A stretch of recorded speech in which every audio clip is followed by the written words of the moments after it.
Hey everybody, today we are going for a ride on a cycling superhighway.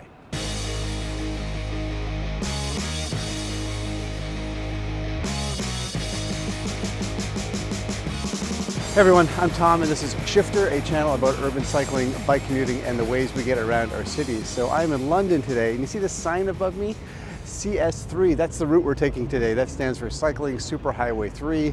This is one of a network of cycling superhighways that were put in a few years ago, envisioned by a former Mayor Ken Livingstone, implemented by Boris Johnson, who you may know now better as a former Prime Minister. Anyway, these cycling routes were intended for commuters, and we're going to check them out.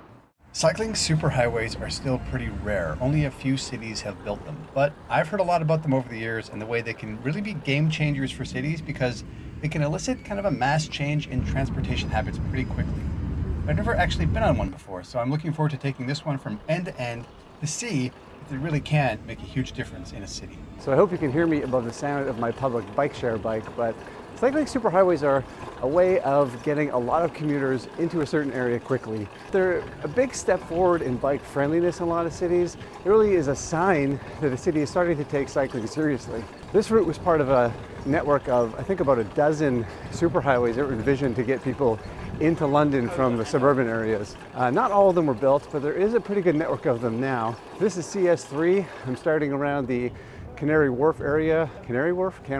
Given a choice between two pronunciations in this country, I seem to choose the wrong one. Anyway, we're heading there all the way down to Parliament Square. And so far, this cycling superhighway seems an awful lot like what we call in North America a sharrow. It's just a quiet street labeled for bikes. So far, not that impressive.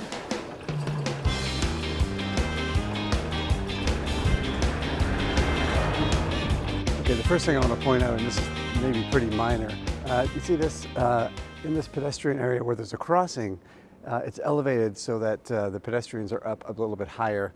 Sometimes these are called continuous sidewalks because you don't have to step down into the road when you're crossing the street. Instead, the cars have to go up. So it's a great way of alerting car drivers that they're at a place of conflict, and it gives a bit of elevation to the pedestrians, and it's just kind of a no-brainer. I don't know why every intersection is not built like this. Also slows cars down, so great. Not cycling, but interesting. So here's the first sign of some infrastructure on this route. There's some blue paint on the other side for a bike lane going in that direction, and a couple of bollards here and there. In my direction, it's still just shared space, but that's the first sign of some true infrastructure. Also, what's interesting is this route seems to be going through what I'd say is probably not the wealthiest district in London. One of the great opportunities of bike infrastructure is how it can improve the mobility options of people of all classes and all income levels. And so I don't think there's much affordable housing of any kind in London, but it is nice to see this going into all kinds of areas.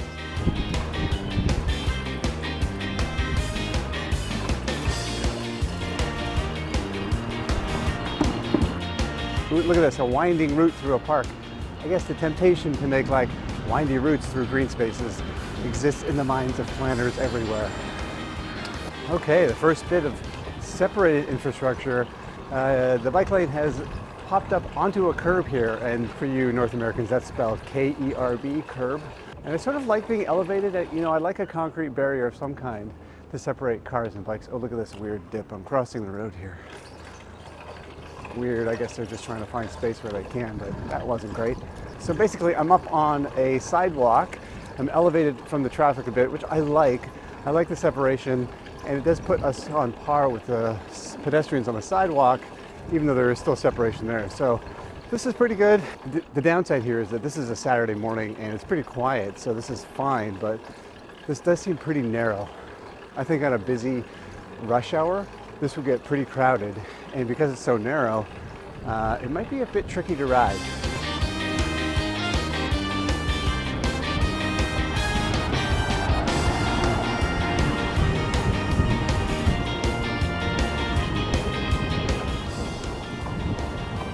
So one caveat to what I just said, that curb elevated bike lane is nice to have the separation, a little protection from moving vehicles.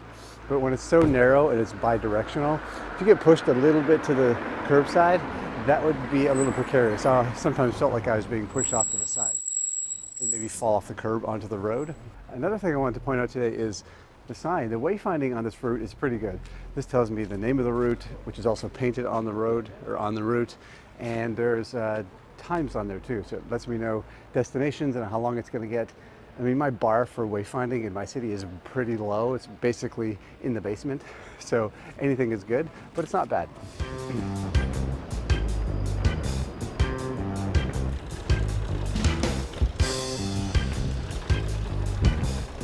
So now we're getting into the heart of London. That's actually the Tower of London, where they used to torture people back in the day. And for a long time, I think cyclists were tortured on this road. But now that it's been converted to part of the CS3, you can see it's got a really nice separation between the moving vehicles. There's a wide concrete barrier there.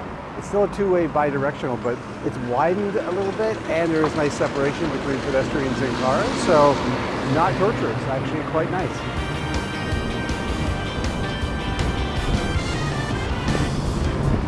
Oh yeah, now we're into the good stuff. This lane just got super wide. Look at this. Ample room going both directions. This is bigger than the car lane, so feels so much better. Yeah, now we're talking.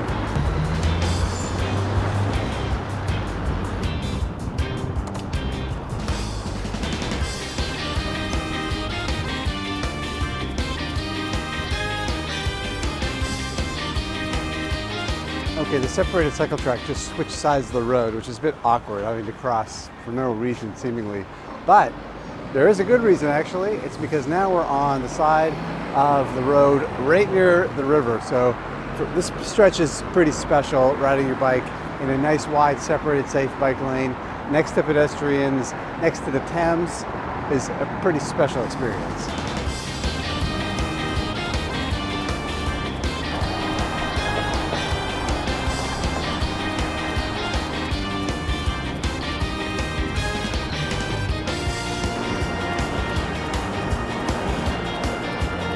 So one of the challenges about cycling superhighways here in London that I've heard from a couple of people is that they are kind of victims of their own success.